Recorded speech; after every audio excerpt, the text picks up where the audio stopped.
जय गुरुदेव। प्रेमी भाई बहनों, आप सभी लोगों को हार्दिक जय गुरुदेव।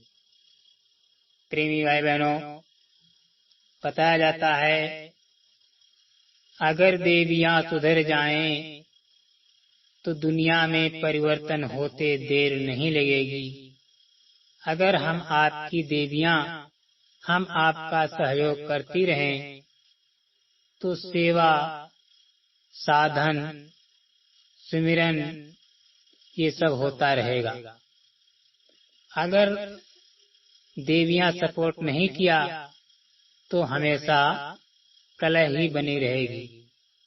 अगर कलह बनी रहती है तब ना तो साधन बनता है, ना तो सुमिरन बनता है, ना तो सेवा निकल पाती है। क्योंकि गृहिणी देवी लक्ष्मी पत्नी ही होती है। क्योंकि गुरु महाराज हमेशा बताते हैं कि देवियों की रक्षा पुरुषों को करनी चाहिए। क्योंकि पत्नी देवी का स्वरूप होती है। क्योंकि इसी से सृष्टि की उत्पत्ति हुई है।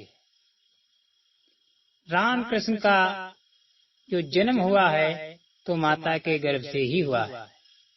क्योंकि बिन माता पुत्र सृष्टि में आ ही नहीं सकता।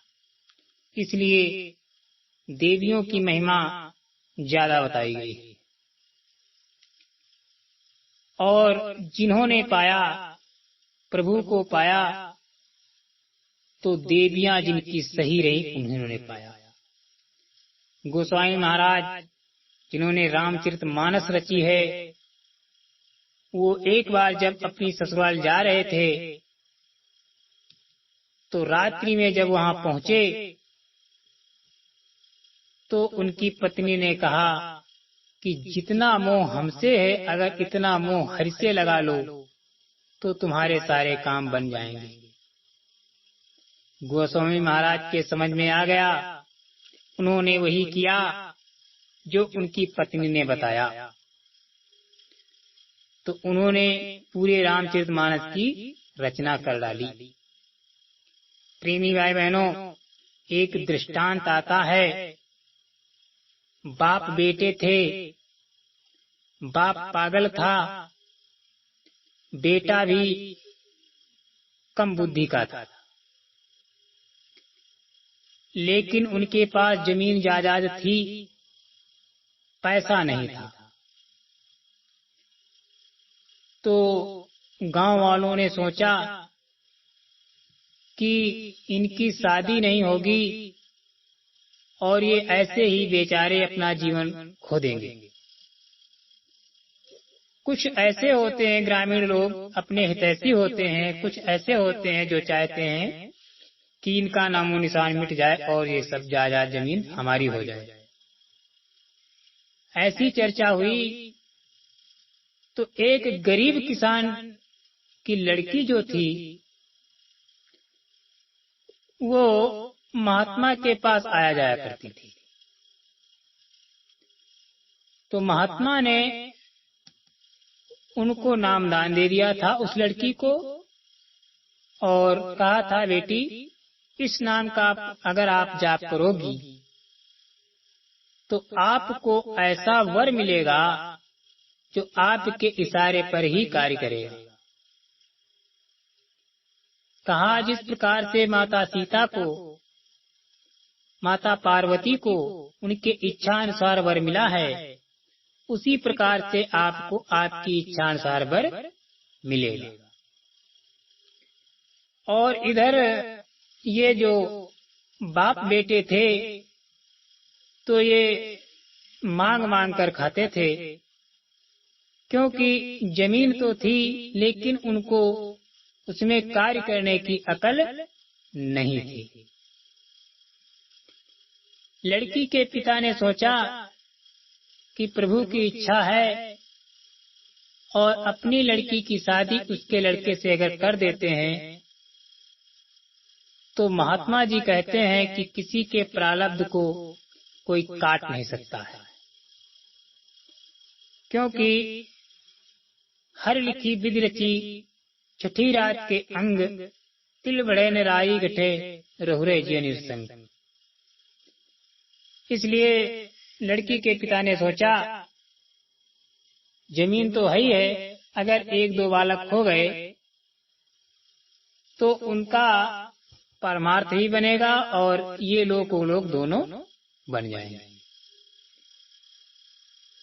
इस फलस्वरूप लड़की की शादी उस लड़के से करा दी गई और जब लड़की अपने ससुराल में रहने लगी तो अपने अनुसार सबको बदलना चाहती थी, लेकिन कुछ प्रभाव नहीं पड़ा। तो उस लड़की ने अपने गुरु से कहा, गुरुजी, आपने कहा था कि ऐसा वर मिलेगा, लेकिन वर तो दूर रही, ये दोनों के दोनों दो चूड़ी मिस। पिता 4 चूड़ी मिस तो बेटा 6 चूड़ी मिस। तो गुरु महाराज तो हंसने लगे। गुरु महाराज ने कहा, अरे बच्ची, ये तू क्या कहती है? कहा, गुरुजी, मैं क्या कहती हूँ, जो है वो मैं कहती हूँ। तो गुरुजी कहने लगे, अरे बेटी, लोहा तूने देखा है? कला जी सरकार। कला पारस तूने देखा है? कला जी सरकार। कला पारस जो है कभी भी सोना नहीं बन सकता।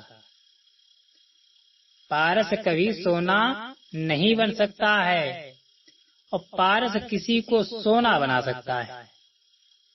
किसी लोहे को पारस जो है सोना बना सकता है। तो लड़की के दिमाग में ये बात गूंज गई और वो खुशी खुशी अपने ससुराल आ गई। तो उसने नियम लगा दिया कि पिताजी अपने ससुर से बोली, पिताजी, आप का काम सिर्फ ये रहेगा कि सुबह निकलो खाना खा पी करके, और जो भी गली में मिल जाए उसको लौटते समय झोली में आप लाएंगे। इतना आपका कार्य है।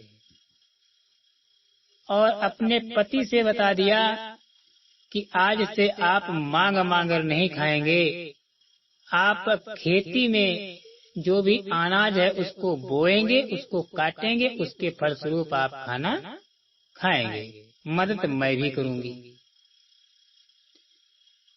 तो इस प्रक्रिया से आराम से जीवन यापन होने लगा। और अपने ससुर से बता दिया था कि पिताजी, लौटते समय जो भी आपको मिले, कागज मिले, कुछ भी मिले, उसको आप झोली में लाएंगे और हमको हमारे सामने उसको रख देंगे। हम उसमें देखेंगे आपने क्या कमाया क्या गंवाया। तो पिता इतना मूर्ख नहीं था, उसने सोचा कि ये लड़की हमारे हिसाब से पागल फंस गई है। अरे राह में यहाँ क्या मिलेगा? राह में तो पत्थर, कंकड़, पत्ते, कूड़ा कबाड़ा। तो पिता ससुर ने कहा लड़की के, ठीक है बेटी। तो सुबह खा पी कर निकल जाता और शाम को जब आता था तो राह में जो भी मिल जाता उसको झोली में कर लेता। कहीं पेपर का टुकड़ा मिल जाता, कहीं पत्ता मिल जाता, कहीं कुछ मिल जाता। इस प्रकार से वो ले आता। और वो लड़की जो थी, बहू जो बनकर आई थी, बहू क्या करती, जब ये लाते तो झोली को देखती, उलट करके सारा सामान खाली गिरा देती और उसमें देखती, और जो उसको कोई अच्छा पन्ना मिल जाता या कुछ मिल जाता उसको संजो करके रख लेती। इस प्रकार से उसके पास एक रद्दी खाना बन गया था कागजों का, एक बोरी में वो रखती गई। और जब काफी दिन गुजर गए तो पड़ोस के राज्य में एक राजा की लड़की तालाब में स्नान करने गई और वो कीमती हार पहन कर गई थी। कीमती हार पहन कर गई थी तो वहां अपना स्नान किया और हार कहीं रख दिया। और इधर क्या हुआ, जब लड़की के ससुर रास्ते में आ रहे थे तो उनको ये ध्यान ही नहीं रहा कि आज हमको कुछ ले जाना है, तो वो कुछ लाए ही नहीं। लेकिन जब कुछ दूर मकान का रह गया तो उनको कुछ नहीं मिला। एक सर्प मरा हुआ पड़ा है, उसी को उठा करके उन्होंने झोली में डाल लिया, उसको ले आए। तो लड़की ने पूछा, पिताजी आज कुछ नहीं मिला? तो ससुर जी ने कहा, अरे बेटी आज कुछ नहीं मिला, आज गलियां सब साफ थी, एक ये जो है सर पड़ा था इसको हमें उठा लाया। तो लड़की ने कहा चलो ठीक है, कुछ लाए तो। उस लड़की ने उस सर्प को क्या किया, अपने छत पे फेंक दिया। जब छत पे फेंक दिया वो पड़ा रहा। और इधर लड़की स्नान करने गई थी, उसका हार जो था गुम हो गया। लड़की घर चली आई, राजा की लड़की जो है अपने घर चली आई। उसको दूसरे दिन जब ख्याल आया कि हमारा हार कहाँ है, और इधर एक चील जो चिड़िया होती है वो सरोवर में पानी पीने गई। तो उसने देखा कि घाट के कुछ दूरी पर कोई सुनहरी चीज चमक रही है। उसने सोचा कि कोई खाने पीने वाली चीज होगी, तो उसने चोंच मारी और चोंच में उसके जो थे दांत में समझो या छल्ले, उसके दांत में फंस गए। अब वो फंस गए तो वो खाले गिर नहीं रहा था हार। वो लेकर के उड़ी तो उसकी छत पर आ गई तो देखती है कि एक सर्प मरा पड़ा है। तो ये जो ही उसके छत पर बैठ गई और उस सर्प पर चोंच मारी तो हार छूट गया, उस सर्प को लेकर के उड़ गई। इधर राजा ने ढिंढोरा पिटवा दिया कि हमारी लड़की का हार गायब हुआ है, अगर कोई इसका पता लगा दे तो उसको मुंह मांगा इनाम दूंगा। तो राजा की लड़की ने भी नहीं बताया कि हमारा हार घाट पर से गायब हुआ है। अगर ऐसा वो बता देती तो राजा दंडित उसी को करता, क्योंकि इतना बेशकीमती हार पहनकर स्नान करने गई तो गई क्यों। इसलिए लड़की ने कहा कि पिताजी हमारे घर के बॉक्स में रखा था और वहीं से गायब हो गया। दरबारियों से पूछा गया, बांदियों से पूछा गया, लेकिन किसी ने कुछ नहीं बताया। अरे वो ले गई हो तब तो बताएं। ये बात जब उसको मिला नहीं हार, तो उस राजा ने कहा कि विद्वानों को बुलाया जाए और उनसे पूछा जाए आखिर हार है तो है कहाँ। तो विद्वान आने लगे, सब बताने लगे यहाँ है वहाँ है।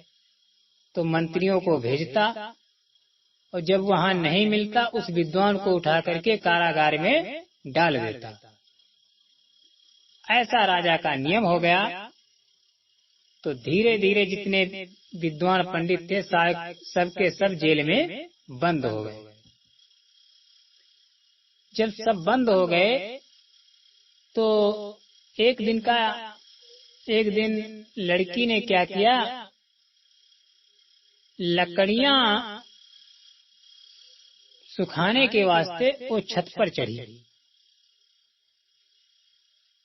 क्योंकि अपने पति से लकड़ियां कटवा मंगाई थी। तो उसने सोचा कि लकड़ियां अगर हम छत पे रख दें ये सूख जाएंगी और सुरक्षित रखी भी रहेंगी। जब वो ऊपर चढ़ी तो देखा कि सोने का हार पड़ा है। वो उसको उठा लाई, उठा करके अपने घर में रख दिया, बताया किसी से नहीं, रख दिया। और इधर जब उसके ससुर जी शाम को आए तो अपनी बहू से कहने लगे, अरे बेटी एक जुगाड़ है। तो बहू ने कहा, बताइए ससुर जी क्या जुगाड़ है? कहा, जुगाड़ ये है, अगर तुम विद्वान हो, तुम ये बता दो कि राजा की लड़की का हार कहाँ है, तो आपको मनमाना इनाम देंगे राजा साहब, और हम भी सब लोग धनवान हो जाएंगे। तो लड़की ने सोचा काम बन गया। तो लड़की ने ससुर से कहा, पिताजी ये बताइए राजा पूछता क्या है? तो ससुर ने कहा, लड़की ऐसा है बेटी, पूछता है आखिर हार है कहाँ? तो लड़की ने कहा कि अगर हार बता दे उसको क्या इनाम देगा? तो ससुर ने कहा कि ऐसा है, जो मांगोगे वो इनाम देगा। तो लड़की ने कहा कि ठीक है पिताजी, कल जो है आप जाना और आपको इनाम मिल जाएगा। तो ससुर ने कहा, है लड़की, अरे बहू क्यों हमको मरवा डालोगी? राजा ने अभी तक बहुत सारे विद्वानों को जेल में डाल दिया है। तो उस लड़की ने कहा, नहीं पिताजी, आप ये पोथी लेकर के जाएं। जो ससुर साहब उनके थे, जो पन्ने बीन बीन कर लाते थे, उनको इकट्ठा करते थे। इकट्ठा करने के बाद उसको एक रफ टाइप, मतलब एक किताब की टाइप उसने तैयार किया और बोली, ये लेकर के जाइए। तो ससुर ने कहा, अरे बेटी इसको हम लेकर के जाएंगे तो हम बताएंगे क्या? कहा, तुम बता देना, तुम्हारे महल के पीछे वो जो जंगल झाड़ी है, जंगल झाड़ी में जो एक बिल है, बिल के अंदर एक और बिल है, उसमें जो है तुम्हारी बेटी का हार है। ये बात लड़की ने, यानी बहू ने ससुर को भी नहीं बताई कि हार मेरे पास है। अगर बता देती तो ससुर साहब यूं ही इतने डरे हुए थे कि दे आते और काम सब बिगड़ जाता। तो उसने, लड़की ने जब कहा तो कहा, ठीक है भाई, जैसी आपकी इच्छा। सुबह ढिंढोरा पीटा गया कि अगर कोई भी विद्वान रह गया हो वो बता दे, तो जो चाहे उसको वो दे दूंगा। अगर सारा राज्य मांगे राज्य भी दे दूंगा, लेकिन इसका खुलासा होना चाहिए, क्योंकि राजमहल से हार गायब हुआ है, इसकी हमारे पूरे देश में बदनामी होगी। तो जब ये ढिंढोरा पीटा जा रहा था, इधर अपना वही पुथन्ना लिए ससुर साहब जा रहे थे, तो जो ढिंढोरा पीट रहे थे उन्होंने कहा कि जो भी विद्वान हो वो चले और राजा मुँह मांगा इनाम देंगे, अगर वो उनकी सारी जायदाद राजपाट मांगता है वो भी देने को तैयार है। तो ये ससुर साहब जो थे उन्होंने कहा कि अब तो काम बन गया, या तो हमारी मृत्यु हो जाएगी या तो राजा की सारी सल्तनत मिल जाएगी, दो में से एक काम होगा। जब राजा के दरबार में देखा कोई नहीं पहुंचा, तो राजा ने कहा इसका मतलब है कि सारे के सारे विद्वान हमारी कैद में हैं, दुनिया में कोई विद्वान बचा ही नहीं है। तो देखा कि ये अपना पोथी वही लीने और राज दरबार में दाखिल हो रहे हैं। तो लोगों ने सोचा कि बलि का बकरा आ रहा है। कुछ लोग हमारे आप जैसे होते हैं, कहने लगते हैं भाई बड़े बड़े डूबे जाएं, गलरे उत्थाई मांगे। वो दशा मतलब बड़े बड़े बता नहीं पाए, ये क्या बताएंगे, ये भी मौत के घाट चले जाएंगे। तो उसने क्या किया, जो ससुर साहब थे लड़की के, कहा राजन मैं आपके प्रश्न का उत्तर दूंगा। तो राजा बड़ा आश्चर्यचकित हुआ कि अरे मूर्खों को भी भगवान ज्ञान देता है। उनको उचित आसन दिया गया, उस पर बिठाया गया और राजा ने प्रश्न किया, हाँ बताइए कहाँ है मेरी लड़की का हार। तो उन्होंने उसमें जो सादे कुछ कागज थे, तो सादे कागज को खोला और कहा कि ऐसा है राजन, हमारे दो ज्योतिष शास्त्र में बता रहा है कि आपके महल के पीछे एक झाड़ी है, झाड़ी में एक बिल है, बिल के अंदर एक और बिल है, उसमें आपकी लड़की का हार है। अगर नहीं यकीन है तो आप मंत्री और सिपाही भेजकर देख लें। और इधर ससुर साहब के पहुंचने के पहले बहू ने क्या किया था, उस बिल में हार को रखाई थी। तो जब ये बात इन्होंने बताई तो राजा ने क्या किया, तुरंत मंत्री और सिपाहियों को भेजा और उसका खुदवा करके उसमें से हार मिल गया। तो उसने कहा, राजा ने कहा ठीक है अब बताइए आप क्या मांगेंगे। तो ससुर ने कहा, राजन मैं तो कुछ नहीं मांगूंगा, आज तो कुछ नहीं मांगूंगा, लेकिन कल आपको बताऊंगा, मैं अपनी बहू से पूछकर। राजा ने कहा ठीक है, कल परसों जब भी बता देना, मैं आपकी इच्छा पूरी करूंगा। तो जब ससुर साहब घर आए और अपनी बहू से पूरा हाल बताया, तो बहू ने कहा कि राजा से कह दो कि ये जो आप देना चाहते हैं समय आने पर मांग लूंगी। उनसे कहना कि समय आएगा तब मांगूंगा, अभी हमको कोई इसकी आवश्यकता है ही नहीं। तो राजा के पास जब दूसरे दिन गए तो उन्होंने ऐसा ही कहा।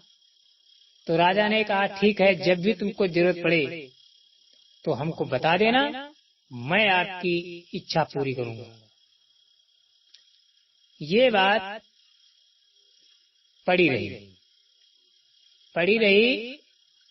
तो दीपावली का जब समय आया तो उस लड़की ने कहा, यानी बहू ने अपने ससुर से कहा कि जाओ राजा से कह दो कि आपके दिए गए वचन याद हैं कि आप भूल गए।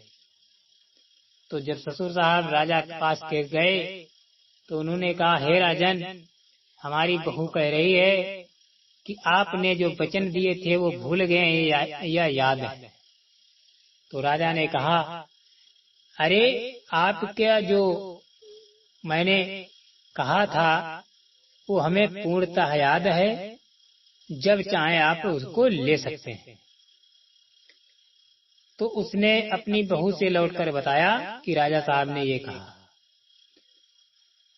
तो बहू ने कहा, जाओ पिताजी बता दो जाकर के। ससुर से कहा कि राजा से बता दो जाकर के कि हमको आपकी राजपाट नहीं चाहिए, और दीपावली के दिन ढिंढोरा पिटवा दिया जाए कि कोई भी दीपक जलाएगा नहीं, यहाँ तक कि राजघराने में भी दीपक नहीं जलना चाहिए। तो राजा को जब इन्होंने बताया तो राजा कहने लगा, ठीक है मंत्री से कहा और सिपाहियों से कहा कि हमारे पूरे नगर में ढिढोरा पिटवा दिया जाए कि दीपावली के दिन कोई भी दीपक नहीं जलाएगा। अगर किसी को जलाना है तो एक दिन पहले या एक दिन बाद जला सकता है, ये राजा का आदेश है। ऐसा ढिढोरा पूरे राज्य में पिटवा दिया गया। और इधर जो बहू थी तो गुरु महाराज की उसके बात याद आ गई। उस लड़की को बात ये याद आ गई कि गुरु महाराज कहते थे कि पारस कभी सोना नहीं बन सकता, लेकिन पारस सोना बना देगा। तो उस लड़की ने सोचा कि हो सकता है कि गुरु महाराज कुछ हमारे बारे में जानते हो, ऐसे शब्द इसलिए कि उन्होंने कहे। तो जब दीपावली का समय आया तो राजा ने ढिढोरा पिटवा ही दिया था और इधर ऐलान भी हो गया था, अगर किसी ने अपने घर में दीपक जलाया तो उसको तुरंत फांसी की सजा सुनाई जाएगी, पूरे परिवार सहित। तो इस भाव से ये जो पंडित लोग थे वो भी डरने लगे, क्योंकि हमको फांसी हो जाए कोई दिक्कत नहीं, अगर परिवार को कुछ होता है तो हमें बहुत दिक्कत होगी। इस प्रक्रिया के दौरान ये राजा का आदेश हो गया और इधर क्या हुआ, उस लड़की ने कहा कि पिताजी चले जाओ बाजार और दीपक खरीद लाओ। तो उसके ससुर साहब ने कहा, अरे बेटी आप पागल तो नहीं हो गई? तो लड़की ने कहा, क्यों पिताजी? कला इस बात का अंदाजा है कि राजा ने ढिढोरा पिटवा दिया है, अगर किसी के यहाँ दीपक जलता देखा पाया गया तो उसको मौत के घाट उतार दिया जाएगा, पूरे परिवार सहित। तो लड़की ने कहा कि जाओ राजा से कह दो कि हमारे पर कोई प्रतिबंध नहीं होगा। तो ये बात जब राजा से बताई तो राजा ने कहा कि मैं उसको वरदान देने को कहा था, आपको वरदान देने को कहा था, तो वरदान क्या राजपाट से बढ़कर है ये, इसलिए आप जला सकते हैं। तो लड़की जो बहू बनकर आई थी, दीपावली का समय है, पूरे राज्य में अंधेरा है, उस लड़की ने क्या किया, माँ लक्ष्मी की मूर्ति के सामने एक दीपक जलाया। जब लक्ष्मी जी इधर उधर टहलती रहीं, कहीं उनको प्रकाश नहीं मिला और वो इनके घर में आकर बैठ गई। जब लक्ष्मी जी आ गईं, तो धन वैभव से उनका घर भर गया।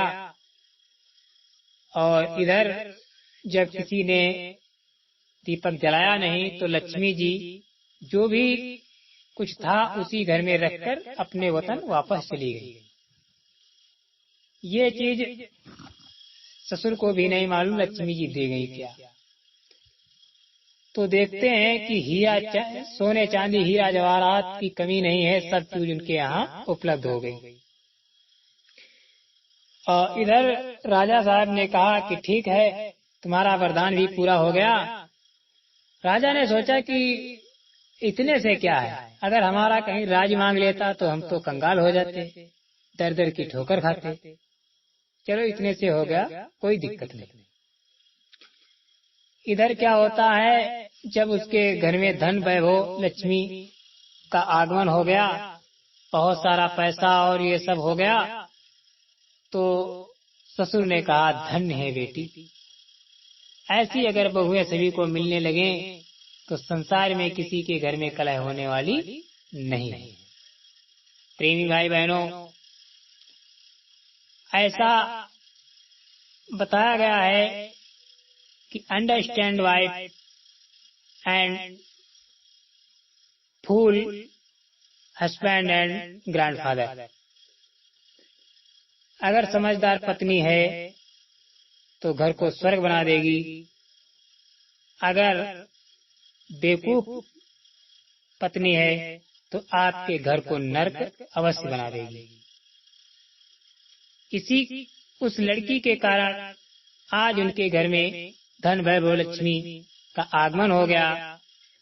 और अगर राज्य वो मांग लेते तो राज्य में क्या था, कुछ नहीं। जो भी पूंजी जमा थी वो समाप्त हो जाती।